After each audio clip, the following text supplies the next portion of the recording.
ಕರ್ನಾಟಕ ರಾಜ್ಯದ ಹವಾಮಾನ ಮುನ್ಸೂಚನೆ. ನಾನು CS ಪಾಟೀಲ್, ವಿಜ್ಞಾನಿ, ಹವಾಮಾನ ಇಲಾಖೆ, ಬೆಂಗಳೂರು. ನಾನು ಮುಂದಿನ 7 ದಿನಗಳವರೆಗೆ ಕರ್ನಾಟಕ ರಾಜ್ಯದ ಹವಾಮಾನದ ಮುನ್ಸೂಚನೆಯನ್ನು ಸಂಕ್ಷಿಪ್ತವಾಗಿ ವಿವರಿಸುತ್ತೇನೆ.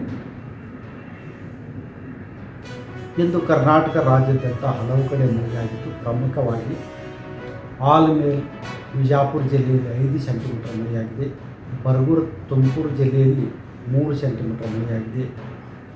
ಈಗಿರುವ ಹವಾಮಾನದ ಸಿನಾಪ್ಟಿಕ್ ಸ್ಥಿತಿ ಏನೆಂದರೆ, ಶಿಯರ್ ಝೋನು 15 ಡಿಗ್ರಿ ಉತ್ತರ ಅಕ್ಷಾಂಶದ ಉದ್ದಕ್ಕೂ ಇದ್ದು, ಅದು 3.1 ಮತ್ತು 4.5 ಕಿಲೋಮೀಟರ್ ಎತ್ತರದ ಮಧ್ಯದಲ್ಲಿ ಇದೆ. ಇದರ ಪ್ರಭಾವದಿಂದ ಕರ್ನಾಟಕ ರಾಜ್ಯಾದ್ಯಂತ ಜೂನ್ 10 ಹಾಗೂ 11ರಂದು ಹಲವು ಕಡೆ ಮಳೆಯಾಗುವ ಹೆಚ್ಚಿನ ಸಾಧ್ಯತೆ ಇತ್ತು. ಜೂನ್ 12ರಿಂದ ಜೂನ್ 16ರವರೆಗೆ ಕರಾವಳಿ, ಉತ್ತರ ಹಾಗೂ ದಕ್ಷಿಣ ಒಳನಾಡಿನ ಎಲ್ಲ ಜಿಲ್ಲೆಗಳಲ್ಲಿ ವ್ಯಾಪಕವಾಗಿ ಗುಡುಗು ಮಿಂಚು ಸಮೇತವಾಗಿ ಮಳೆಯಾಗುವ ಹೆಚ್ಚಿನ ಸಾಧ್ಯತೆ ಇದೆ. ಮಳೆಯ ಜೊತೆಗೆ ಗಾಳಿಯ ವೇಗ ಸುಮಾರು 40ರಿಂದ 50 ಕಿಲೋಮೀಟರ್ ಇರುವ ಹೆಚ್ಚಿನ ಸಾಧ್ಯತೆ ಇದೆ. ಉತ್ತರ ಕನ್ನಡ, ಉಡುಪಿ, ದಕ್ಷಿಣ ಕನ್ನಡ,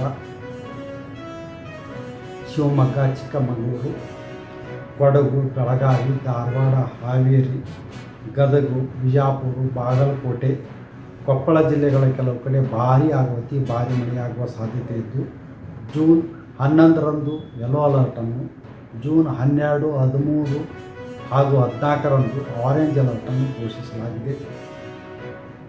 ಬೆಂಗಳೂರಿನಲ್ಲಿ ಜೂನ್ 10ರಿಂದ ಜೂನ್ 14ರವರೆಗೆ ಕೆಲವು ಕಡೆ ಹಗುರದಿಂದ ಸಾಧಾರಣವಾಗಿ ಮಳೆಯಾಗುವ ಹೆಚ್ಚಿನ ಸಾಧ್ಯತೆ ಇದೆ.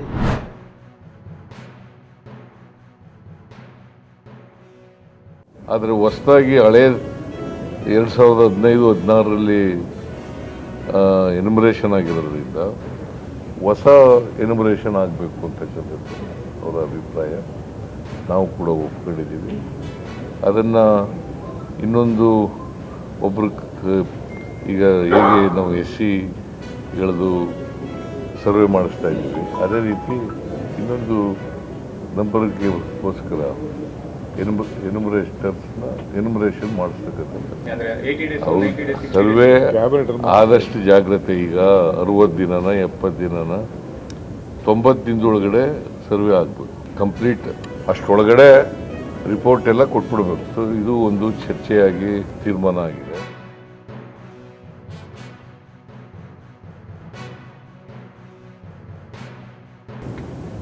ಏನೇನು ಕ್ರಮ ತಗೊಂಡಿದ್ದೀವಿ, ಈಗ ಹೊಸದಾಗಿ ಮ್ಯಾಜಿಸ್ಟ್ರಿಯಲ್ ಎಂಕ್ವೈರಿ ಮಾಡ್ತಕ್ಕಂಥದ್ದು, ಆಮೇಲೆ ಜುಡಿಷಿಯಲ್ ಕಮಿಷನ್ನ ಅಪಾಯಿಂಟ್ ಮಾಡಿರ್ತಕ್ಕಂಥದ್ದು. ಅದು 1 man judicial commission headed by ನಿವೃತ್ತ ನ್ಯಾಯಾಧೀಶ ಮಿಸ್ಟರ್ ಕುನಾ, ಮೈಕೇಲ್ ಕುನಾ. ಅದನ್ನು ಎಕ್ಸ್ಪ್ಲೇನ್ ಮಾಡಿದ್ದೀವಿ. ಮತ್ತು 5 ಜನ ಪೊಲೀಸ್ ಆಫೀಸರ್ಸ್ನ ಸಸ್ಪೆಂಡ್ ಮಾಡಿರ್ತಕ್ಕಂಥದ್ದು. ಆಮೇಲೆ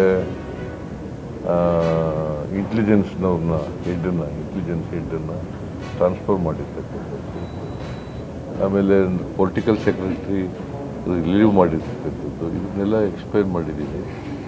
ಈ ಘಟನೆ ಬಗ್ಗೆ ಮಾತಾಡಲೇಬಾರದು. ಯಾಕಂತಂದರೆ ನಾವು 1 ಮ್ಯಾನ್ ಕಮಿಷನನ್ನು ಅಪಾಯಿಂಟ್ ಮಾಡಿದ್ದೀವಿ. ಅಲ್ಲಿ ಏನು ವರದಿ ಬರ್ತದೆ ನೋಡ್ಕೊಂಡು ಆ ವರದಿನಲ್ಲಿ ಯಾರು ತಪ್ಪಿತಸ್ಥರು ಅಂತ ಹೇಳ್ತಾರೆ ಅವ್ರ ಮೇಲೆ ಕಠಿಣವಾದಂಥ ಕ್ರಮ ತಗುತ್ತೆ.